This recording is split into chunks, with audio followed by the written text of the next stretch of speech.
Now you see, it's true, we mustn't give the show away. That's why there are esoteric teachings. But on the other hand, there is another opposite extreme,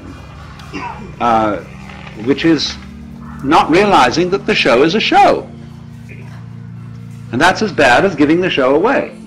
So you have always, when you are in the theater, say you go to the movies,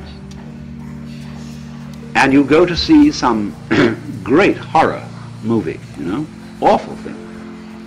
Well, why does one do it? You want a thrill. And the whole of the universe wants a thrill. That's what it's all about. Otherwise it would be boring. But when you go to the movie, you know in your heart of hearts that it's only a movie. And yet you contrive to some degree to forget this while you're there. And therefore get scared and feel real creeps. But that's great. Some people like to go and cry. They go and see some tragedy and just love to weep. Because it's a catharsis. It gets all the salt out of you or something, I don't know. And so you do this thing.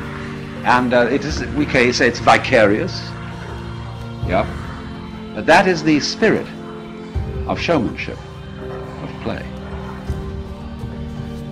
So one might say then that it is possible in this life to attain a sort of metaphysical courage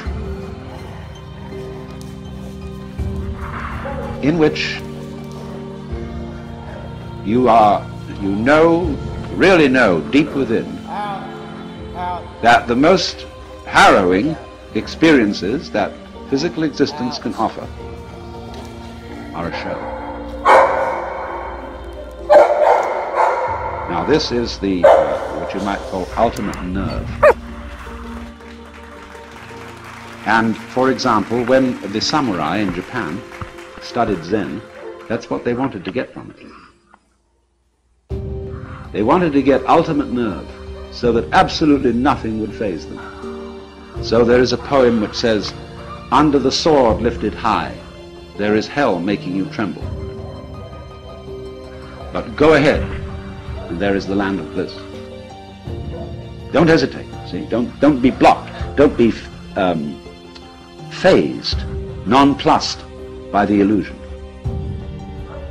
Now you would say, well, that's all very well, but I can't bring myself to that. I start to shake and I can't stop it. It's not to do with my will. And no amount of gritting my teeth, clenching my muscles, exercising my willpower can get rid of the shakes when I am really scared. That's true. But you must remember that the secret to all this is not to be afraid of fear. When you can really allow yourself to be afraid, and you don't resist the experience of fear, you are truly beginning to master fear. But when you refuse to be afraid, you are resisting fear. And that simply sets up a vicious circle of being afraid of fear and being afraid of being afraid of fear, and so on.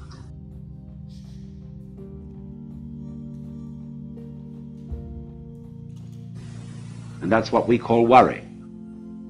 Worry is simply a chronic condition.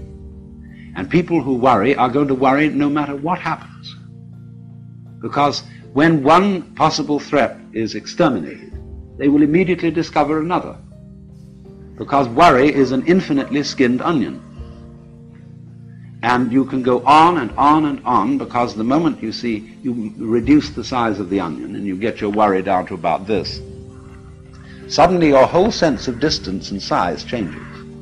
And because you're looking so intently at this little onion, it fills your whole field of vision and is once again a big onion. See? You start peeling that down. But as you get another little one about this size, then it enlarges itself in your judgment and your sense of values. And once more it's colossal. Now that's always going on.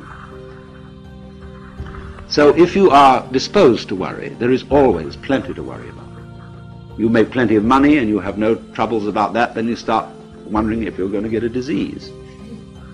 And the doctor says, no, it's all right, nothing wrong with you. Then you wonder if you're going to get into an accident. And then you take precautions, and then you wonder if there's going to be a political revolution, etc. Whether your house is going to be robbed. There's always something. So it is really, this kind of worrying is a completely useless pursuit. And yet, we feel a little guilty if we don't do it. Because it's somehow put into us that a proper amount of worrying is showing a good sense of responsibility. You're concerned.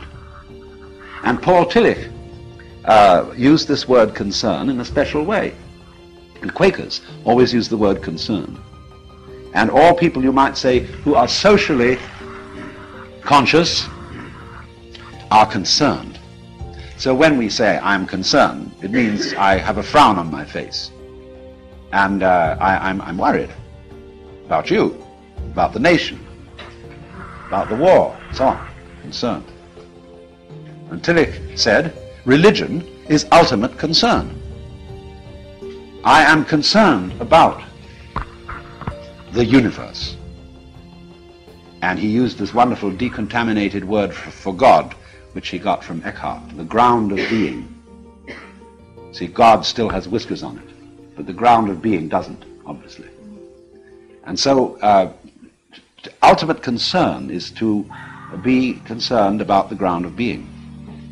Well, now, I don't think I'm not sure about Tillich. I knew him, and he was a very wonderful man. But what I call concern, in the way I would want to interpret it, instead of this sort of frown, is something more like amazement. In other words, that existence is extremely peculiar. I can't explain this feeling because I don't know quite how to ask a question about existence so that I could be said to be wondering about it in some sort of clear-thinking way. It's a very nice thing to consider to yourself, that if you were going to have an interview with the Lord God, and you would have only 5 minutes, and you might ask one question, what would you ask? And you've got plenty of time to think this over in advance.